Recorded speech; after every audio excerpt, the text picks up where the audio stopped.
ایک secondary school کے head master کہتے ہیں کہ میں نے اسکول کے باہر لکھوا دیا کہ اسکول کی عمارت پر لکھائی کرنا منع ہے۔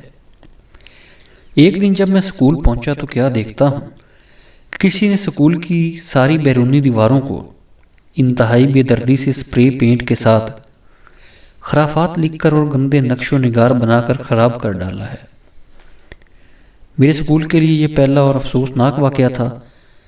میں نے اسکول جا کر کچھ اسٹاف کے ذمہ لگایا کہ اس حرکت کرنے والے بچے کا پتہ چلائیں۔ حاضر و غائب کا ریکارڈ دیکھنے اور چند بچوں سے پوچھ گچھ کے بعد ہمیں ایک لڑکے کے بارے میں پتہ چل گیا جس نے یہ حرکت کی تھی۔ اسی دن میں نے اس لڑکے کے والد کو فون کر کے کہا میں آپ سے ملنا چاہوں گا، کل آپ اسکول تشریف لائیں۔ دوسرے دن جب لڑکے کا باپ آیا تو میں نے اس سے سارا قصہ کہہ ڈالا۔ باپ نے اپنا بیٹا بلوانے کے لیے کہا۔ بیٹے کے آنے کے بعد اس نے بڑے دھیمے سے لہجے میں اس سے تصدیق کی۔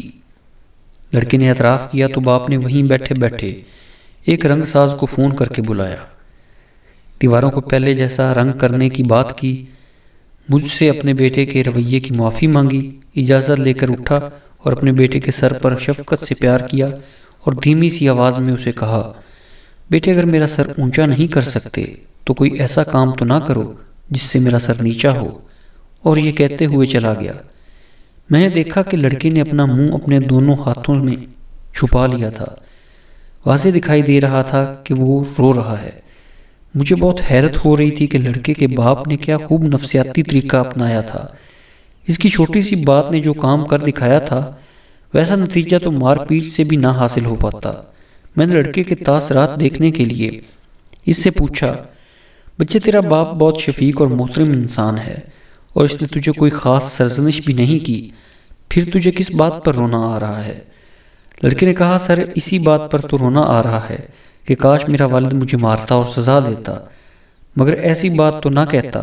لڑکے نے مجھ سے معذرت کی اور اجازت لے کر چلا گیا۔ پھر میں نے دیکھا کہ اس بچے نے میرے سکول میں اعلیٰ کارکردگی دکھائی اور ہر کلاس میں ٹاپ کیا۔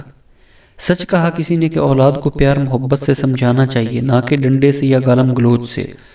اس لیے میں اپنی تحریروں میں بار بار اس بات پہ زور دیتا ہوں کہ اپنی اولاد کو اچھا دوست بنا کر رکھو، ورنہ برے لوگ ان سے دوستی کر کے انہیں برا بنا دیں گے۔